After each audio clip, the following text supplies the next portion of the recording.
बिस्मिल्लाहिर्रहमानिर्रहीम, अस्सलाम वालेकुम। नूरुल आपकी खिदमत में हाजिर है। सुप्रीम कोर्ट से एक बड़ा फैसला आने वाला है। अगरचे वो फैसला इमरान खान साहब के बारे में नहीं है, लेकिन मुल्क की सियासत और नए इलेक्शन और बहुत सी चीज़ों के हवाले से बड़ा अहम होगा। वो क्या है वो तो मैं आपको बताऊंगा ही, लेकिन मैं आपको बताऊं कि चेयरमैन नादरा क्यों तब्दील ना हो सके। परसों रात, बुध की रात, जब हुकूमत की तरफ से एक समरी चली गई थी असम्बली डिसॉल्व करने की, तो उसी वक्त इंटरव्यूज हो रहे थे। वो कहाँ इंटरव्यूज हो रहे थे, क्या हो रहा था, और असम्बली डिसॉल्व होने के बाद और क्या क्या काम हैं जो पेंडिंग रह गए, वो जो नहीं हो सके। लेकिन इन सब चीज़ों से अहम पहले मैं आपको बताऊं कि इमरान खान साहब के साथ जनरल फैज़ हमीद ने क्या किया। वो नादान दोस्त थे या दाना दुश्मन जिन्होंने इमरान खान साहब की ऐसी की तैसी फेर के रख दी। वो क्या स्टोरी है। तो जनाब इमरान खान साहब अक्सर बात करते हैं कि अमेरिका ने मेरे खिलाफ साजिश की है, साइफर के ज़रिए वो जो लहराया था उन्होंने 27 मार्च को कि ये देखें ये वो साइफर है जो अमेरिका ने भेजा है, लेकिन असल में तो वो कहानी कुछ और थी। और फिर उसके बाद वो तब्दील भी करते रहे कि नहीं वो साजिश पाकिस्तान में तैयार हुई, फिर कभी कहीं और होगी, फिर वो कि जी मैं चूँकि रशिया चला गया था, मॉस्को गया था, इसलिए ये मसला बन गया, और ये सारी बातें करते रहे। अच्छा, साइफर से पहले तो उसकी टाइमलाइंस ऐसी हैं बड़ी क्लियर कट सी कि दिसंबर 2021 में आसिफ जरदारी साहब ने और वो सारी प्लान किया, ये चीज़ें हो गई थी प्लान के इमरान खान साहब के ख़िलाफ़ एक मूव लेकर आनी है।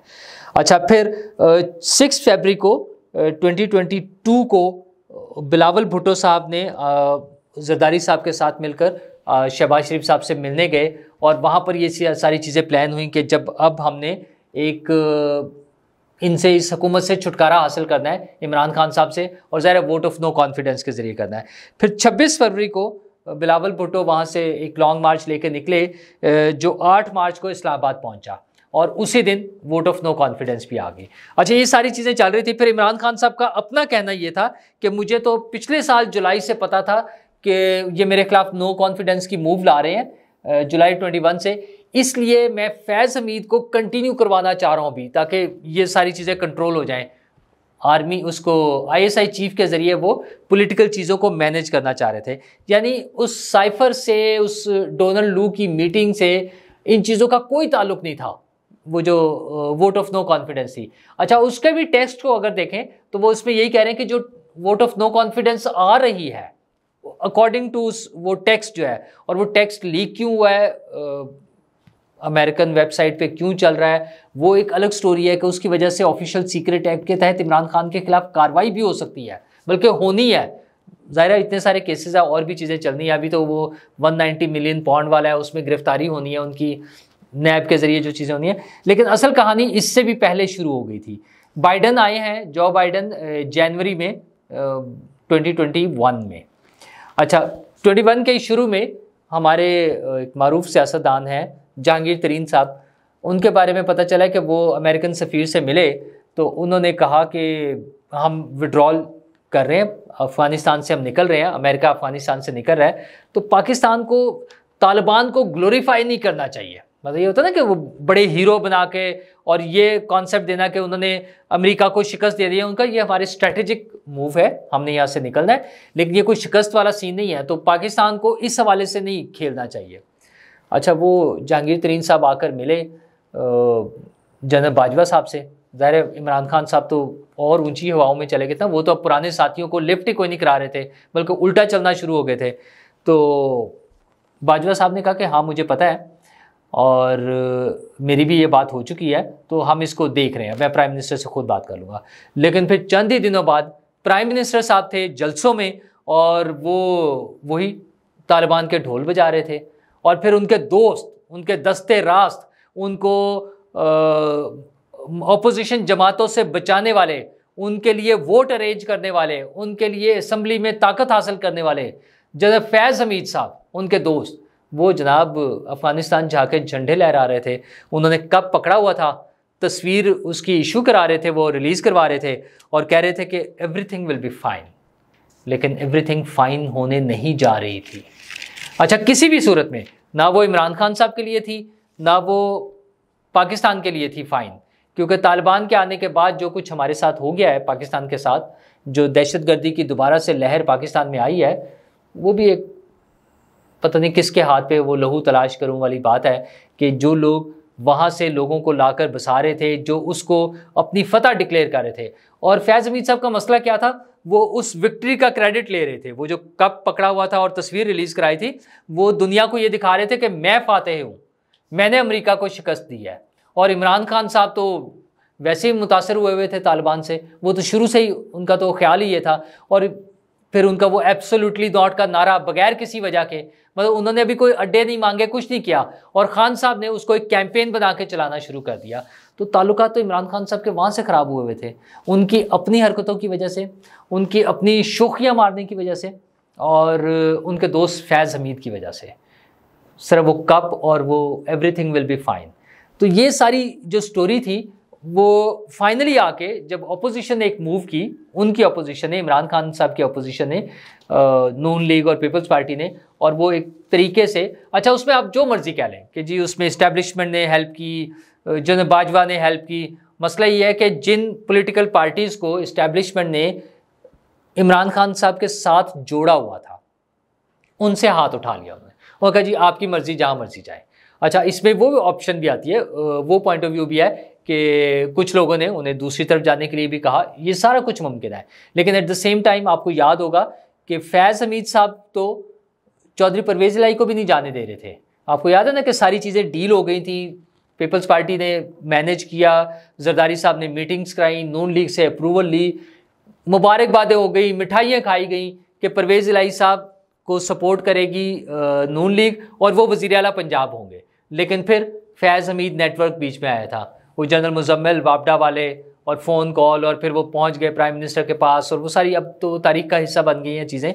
तो फैज़ हमीद साहब तो वही काम कर रहे थे, लेकिन जनरली इस्टेब्लिशमेंट ने पॉलिटिकल पार्टीज़ को जो फोर्स किया हुआ था, जोड़ा हुआ था इमरान खान साहब के साथ, वो अगेन आपको याद होगा आमिर लियाकत साहब जब वोट डालने आए तो उन्होंने कहा था हम आए नहीं हैं, हमें लाया गया है। यही हाल MQM का था, वो सारी चीज़ें वो हुई हैं। तो सिर्फ इतनी सी बात थी कि पॉलिटिकल पार्टीज़ ने एक मूव की और इमरान खान साहब की हिमायत ख़त्म हो गई थी, जो अनड्यू एक्स्ट्रा ऑर्डनरी हिमायत थी वो ख़त्म हो गई थी, उस वजह से इमरान खान साहब आउट हो गए।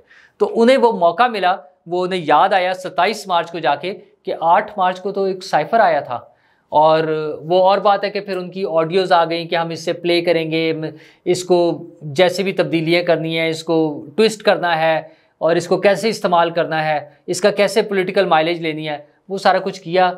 और अब जब वो अमेरिकन वेबसाइट से आ रहा है तो उससे पता चल रहा है कि अब इमरान खान साहब के फंसने की बारी फिर आ गई है। और दूसरी खबर जो मैं आपके साथ जिक्र कर रहा था वो थी चेयरमैन नादरा की। हुकूमत ने जाते जाते सोचा कि चेयरमैन नादरा तब्दील कर दिया जाए। चेयरमैन नादरा इस वक्त हैं असद रहमान साहब, और ये आए थे तारिक मलिक साहब के इस्तीफ़े के बाद। तारिक मलिक साहब को इस्तीफ़ा देना पड़ गया था क्योंकि उनके टाइम में आर्मी चीफ की फैमिली का डाटा लीक हुआ था, तो उसमें काफ़ी बड़ा डिटेल्स में इन्वेस्टिगेशन हुई इन डेप्थ, और उसमें कुछ लोग आइडेंटिफाई हुए कि कौन कौन लोग थे जो उसमें इन्वॉल्व थे, और उनके खिलाफ जो भी कार्रवाई हुई। मसला ये, एक तो ये चीज़ हुई है कि उसके बाद नादरा वालों के कान खड़े हो गए हैं।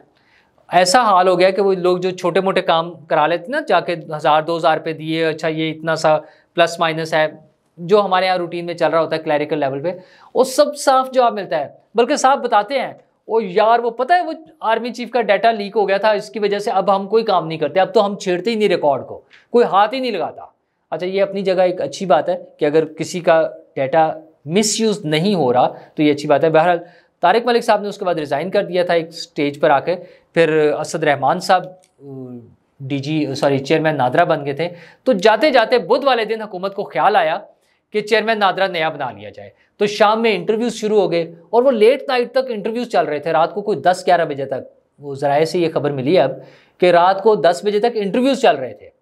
अच्छा, कोई 10 लोगों के इंटरव्यूज़ हो गए, और उसमें फिर हुकूमत का ख्याल ये था कि सुबह जो है इसको समरी सर्कुलेट करा के मिनिस्टर से, कैबिनेट से, और इसको अप्रूव करा लेंगे।